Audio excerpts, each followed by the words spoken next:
Good morning. This week's Sunday morning message will be out of the book of Proverbs, chapter 5.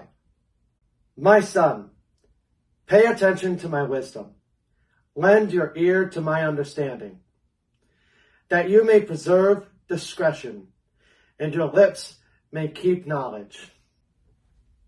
This chapter begins with a plea for the reader or listener to pay close attention. This book uses the term wisdom to mean an ability to apply godly knowledge.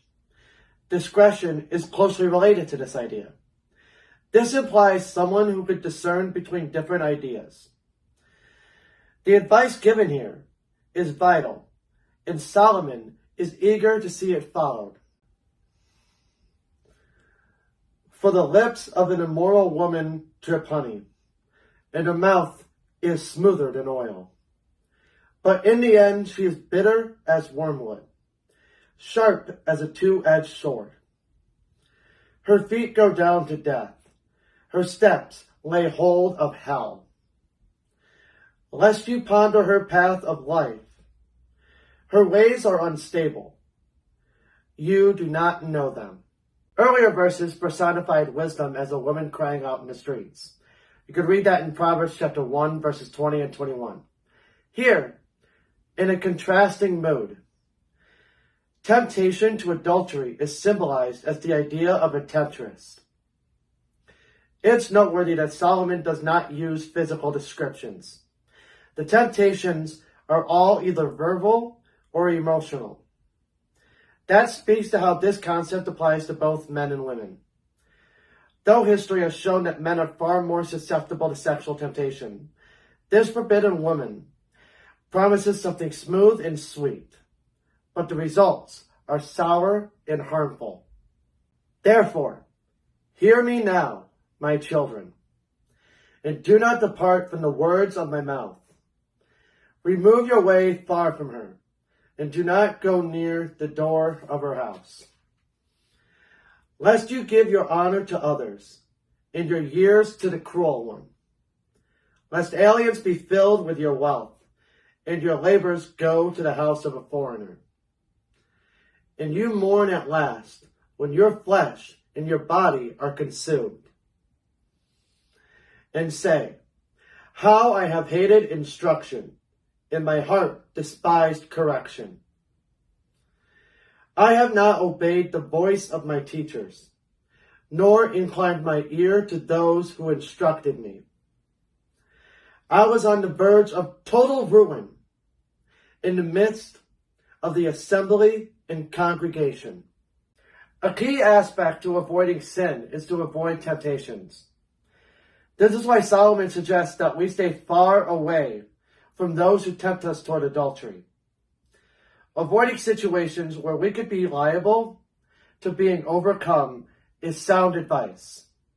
As part of that warning, this passage lists some of the consequences of adultery, including loss of reputation, a shortened life, possible legal trouble, and reduced prosperity. Even worse is that it leads to deep regret and looking back with sorrow on those sinful choices. There is a reason why, even in modern culture, drenched in promiscuity, there is still a deep stigma of those labeled as marital cheaters. Drink water from your own cistern, and running water from your own well. Should your fountains be dispersed abroad, streams of water in the streets, let them be only your own, and not for strangers with you. Let your fountain be blessed and rejoice with the wife of your youth, as a loving deer and a graceful doe.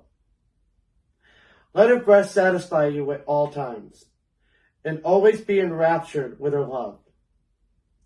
For why should you, my son, be enraptured by an immoral woman, and be embraced in the arms of a seductress?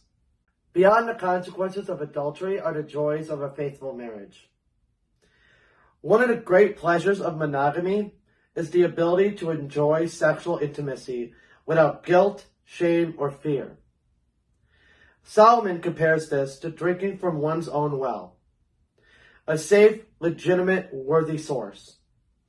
The alternative would be seeking water in places like unguarded springs in puddles in the road. There is nothing an adulterous relationship could offer that God has not provided for in a legitimate way within a properly functioning marriage. For the ways of a man are before the eyes of the Lord, and he ponders all his paths.